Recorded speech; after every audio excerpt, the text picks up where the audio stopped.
नमस्कार, मैं डॉक्टर रोज़ी शाह। आज मैं बीए पार्ट 3 के फर्स्ट पेपर में आपको एंथोनी गिडेंस के संरचनाकरण के सिद्धांत के बारे में बताने जा रही हूँ। संरचनाकरण एक ऐसा सामाजिक सिद्धांत है जो संरचना तथा एजेंसी में से किसी को प्राथमिकता नहीं देता, बल्कि इन दोनों की व्याख्या पारस्परिक निर्भरता के आधार पर करता है। साथ ही ये सिद्धांत सामाजिक तत्वों की विवेचना में लघु या वृहद उपागम में से किसी एक के आधार पर कोई विश्लेषण करना सही नहीं मानता। एंथोनी ने इस सिद्धांत की विवेचना अपनी पुस्तक समाज की रचना में प्रस्तुत की है और इस सिद्धांत के कुछ महत्वपूर्ण पक्षों का उल्लेख उन्होंने अपनी एक अन्य पुस्तक central problems in social theory में भी किया है। समकालीन समाजशास्त्रीय सिद्धांतों में आज संरचनाकरण के इस सिद्धांत को व्यक्ति और समाज के संबंध को समझने के लिए एक प्रमुख आधार के रूप में देखा जाने लगा है। एंथोनी गिडेंस ने इस तथ्य पर बल दिया कि विभिन्न सामाजिक संरचनाओं का निर्माण कर्ताओं यानी एजेंसी के बिना संभव नहीं है, जबकि कर्ताओं के व्यवहारों को निर्देशित और व्यवस्थित करने में उन संरचनाओं की विशेष भूमिका होती है जिनमें बहुत से संस्थाओं, प्रतिमानों तथा संसाधनों का समावेश होता है।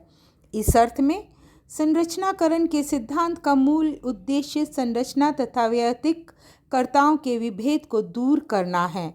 एंथोनी गिडेंस के विचारों से संबंधित कुछ प्रमुख आधार अब मैं आपको बताने जा रही हूँ। एंथोनी ने व्यक्ति अथवा एजेंट के महत्व को स्पष्ट करने वाले सिद्धांतों तथा समाज या संरचना में से किसी एक की प्राथमिकता वाले सिद्धांतों का विस्तार से अध्ययन कर इन दोनों से संबंधित विचारों को स्वीकार नहीं किया। उन्होंने ये माना कि समाज विज्ञानों के अध्ययन का मूल आधार ना तो व्यक्तिगत कर्ताओं के अनुभव है और ना ही एक विशेष प्रकार की सामाजिक समग्रता है। वास्तव में इसका संबंध एक समय और स्थान के अनुसार व्यवस्थित होने वाले व्यवहार के कुछ विशेष तरीके हैं। एजेंसी तथा संरचना को एक दूसरे से अलग करके नहीं समझा जा सकता। ये दोनों एक ही सिक्के के दो पहलुओं की तरह है। इसका अर्थ है कि सभी सामाजिक क्रियाओं की एक संरचना होती है एवं सभी संरचनाओं में व्यक्तियों की बहुत सी पारस्परिक क्रियाओं का समावेश होता है। इस प्रकार एजेंसी और संरचना मानवीय क्रियाओं तथा व्यवहारों के रूप में एक दूसरे से गुथी हुई रहती हैं। इस दृष्टिकोण से संरचनाकरण वह दशा है जो एजेंसी तथा संरचना की सहभागी द्वैधता अथवा पारस्परिक आदान प्रदान की प्रकृति को स्पष्ट करती है। संरचनाकरण के विश्लेषण में मानवीय व्यवहारों का विशेष स्थान है, लेकिन इन व्यवहारों की पुनरावृत्ति भी होती रहती है। इसका अर्थ है कि मानव की सभी क्रियाएं केवल उसी के द्वारा निर्मित नहीं होती, बल्कि व्यक्तियों की विभिन्न अंत्य क्रियाओं के द्वारा कुछ ऐसी दशाएं भी निर्मित होती हैं जो मानवीय व्यवहारों को नया रूप देने लगती है। मानव व्यवहारों का बदला हुआ रूप ही मानवीय चेतना और एक विशेष संरचना का निर्माण करता है। एंथोनी ने मानवीय चेतना की प्रतिवर्ती प्रकृति को मानवीय अंत्य क्रियाओं की पुनरावृत्ति के एक प्रमुख आधार के रूप में स्वीकार किया। इसके कारण को स्पष्ट करते हुए आपने लिखा कि मानवीय कर्ता केवल स्वयं के प्रति ही चेतन नहीं होते, बल्कि उनके द्वारा विभिन्न गतिविधियों द्वारा संरचना से संबंधित प्रचलित विशेषताओं को भी व्यवस्थित रूप देने का प्रयत्न किया जाता रहा है। इस तथ्य के द्वारा एंथोनी गिडेंस के विचारों के तार्किक आदान प्रदान की उस प्रक्रिया को महत्वपूर्ण माना गया जिसके द्वारा कर्ता के व्यवहारों, विभिन्न संरचनाओं तथा मानवीय चेतना का निर्माण होता है। इस तरह एंथोनी ने एजेंसी तथा संरचना से संबंधित विषय को एक ऐतिहासिक प्रक्रिया संबंधी तथा गतिशील तथ्य के रूप में स्पष्ट किया है। संरचनात्मक सिद्धांत के प्रमुख तत्व। संरचना तथा एजेंसी के संबंध को स्पष्ट करने के लिए एंथोनी ने संरचनाकरण के सिद्धांत में जिन प्रमुख तत्वों का समावेश किया है, उन तत्वों के आधार पर हम इस सिद्धांत को सरलता से समझ सकते हैं। अब उन तत्वों के संबंध में मैं आपको बताने जा रही हूँ। सबसे पहले एजेंट। एंथोनी गिडेंस ने संरचनाकरण संबंधी विचार को एजेंट अथवा व्यक्तिक कर्ताओं की अवधारणा से आरंभ किया। कर्ता ही अपने विचारों और गतिविधियों को एक विशेष भौतिक और सामाजिक संदर्भ में संचालित करते हैं। स्वयं अपनी सुरक्षा की भावना के कारण कर्ता अपने चारों ओर की दशाओं का एक विशेष तरह से विवेकीकरण करते हैं। विवेकीकरण का अर्थ समझ लीजिए। विवेकीकरण का तात्पर्य कर्ताओं द्वारा अपने दैनिक जीवन को इस तरह व्यवस्थित करना होता है जिसमें उनमें सुरक्षा की भावना पैदा होने के साथ ही वे अपने सामाजिक जीवन के साथ एक अधिक उपयोगी तालमेल बैठा सके। कर्ताओं के सामने विभिन्न क्रियाएं करने के लिए अनेक आवश्यकताओं और इच्छाओं के रूप में प्रेरणाएं होती हैं, जो उनकी क्रियाओं की प्रकृति को ये प्रेरणाएं उनकी क्रियाओं की प्रकृति को प्रभावित करती हैं। एंथोनी का विचार है कि अधिकांश क्रियाएं प्रत्यक्ष रूप से किसी विशेष प्रेरणा से प्रभावित नहीं होती हैं, बल्कि इस तरह की अनेक प्रेरणाएं अचेतन प्रकृति की होती हैं। अचेतन प्रकृति की जो प्रेरणाएं होती हैं वो व्यक्ति को प्रभावित करती हैं। इसके बाद भी मानवीय व्यवहारों के संचालन में प्रेरणाओं की एक महत्वपूर्ण भूमिका जरूर होती है। अभिव्यक्ति संबंधी व्यापारिक चेतना है ये। अभिव्यक्ति संबंधी जो है व्यापारिक नहीं, व्यवहारिक चेतना, यहाँ पर टाइपिंग मिस्टेक है। अभिव्यक्ति संबंधी चेतना का संबंध कर्ताओं की उस योग्यता से है जिसके द्वारा वे अपनी क्रियाओं को शब्दों में अभिव्यक्त करते हैं। व्यवहारिक चेतना का रूप उन क्रियाओं में स्पष्ट होता है जो कर्ताओं द्वारा इच्छित होती हैं, लेकिन जिन्हें वे शब्दों में अभिव्यक्त नहीं कर पाते। एंथोनी के अनुसार संरचनाकरण के सिद्धांत के संदर्भ में व्यवहारिक चेतना ही अधिक महत्वपूर्ण होती है, क्योंकि इसका संबंध कर्ताओं द्वारा कहे जाने वाले शब्दों से ना होकर उन वास्तविक क्रियाओं से होता है जिनमें कर्ता की अपनी रुचि होने के साथ ही वे कर्ताओं द्वारा इच्छित भी होती हैं। मैं दोबारा कह रही हूँ, यहाँ ये व्यापारिक नहीं है, ये शब्द व्यवहारिक चेतना है। एजेंट से एजेंसी की ओर संक्रमण। व्यवहारिक चेतना के अंतर्गत कर्ताओं के द्वारा जो वास्तविक क्रियाएं की जाती हैं उनके आधार पर कर्ता को एक एजेंसी अथवा अभिकरण के रूप में बदल जाते हैं। जो कर्ता है वह एक एजेंसी अथवा अभिकरण के रूप में बदल जाते हैं। एजेंसी को परिभाषित करते हुए एंथोनी ने लिखा है, एजेंसी का संबंध उन घटनाओं से है जिसका कारण स्वयं व्यक्ति अथवा कर्ता होते हैं। जो स्वयं व्यक्ति अथवा कर्ता होते हैं। संरचनाकरण ये है कि जो कुछ घटित होता है वह तब तक नहीं हो सकता जब तक उसमें व्यक्तियों का सहभाग ना हो। इस संबंध में एंथोनी ने एजेंसी की प्रकृति को व्यक्तियों की इच्छित क्रियाओं से पृथक करके स्पष्ट किया।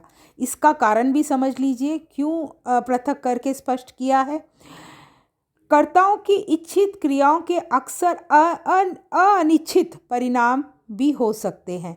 इन अनिश्चित परिणामों का संरचनाकरण के विचार में महत्वपूर्ण स्थान है, क्योंकि इन्हीं के संदर्भ में वैयक्तिक कर्ता एक ऐसे अभिकरण या माध्यम का रूप ले लेता है जिसके आधार पर सामाजिक व्यवस्था की निरंतरता बनी रहती है।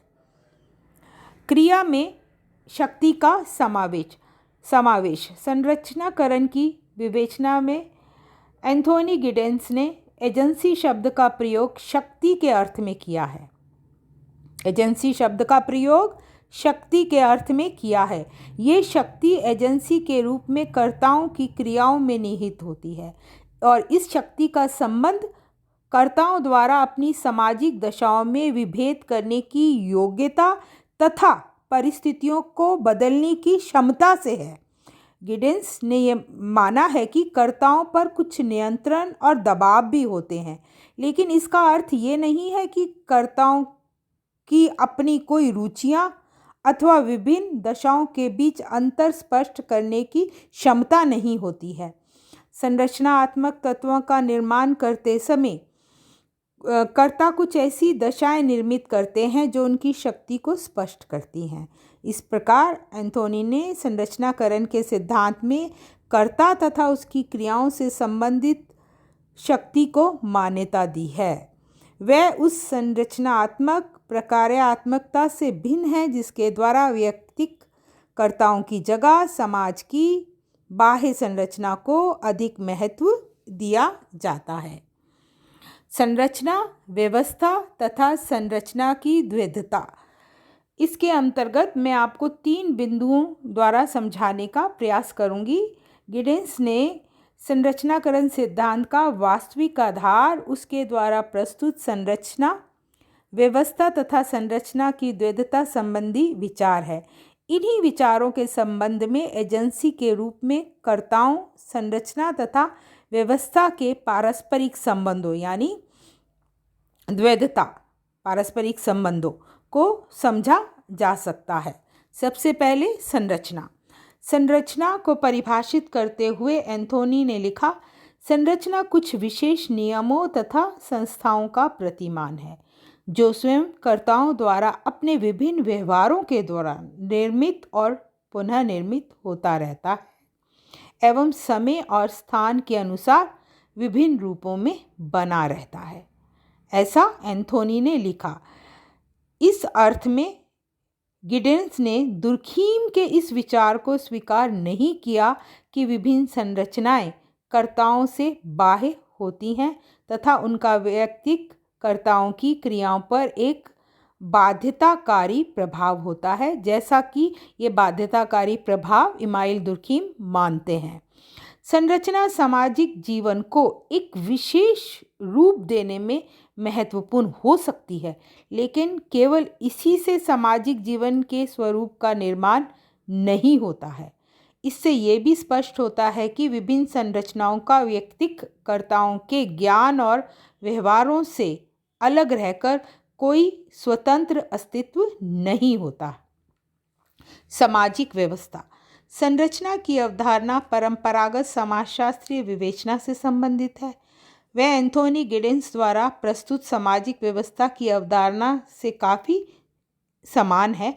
सामाजिक व्यवस्था को परिभाषित करते हुए एंथोनी ने लिखा, सामाजिक व्यवस्था सामाजिक व्यवहारों की वह प्रणाली है जो व्यक्तिक कर्ताओं तथा समूहों के संबंधों से निर्मित और पुनः निर्मित होती है।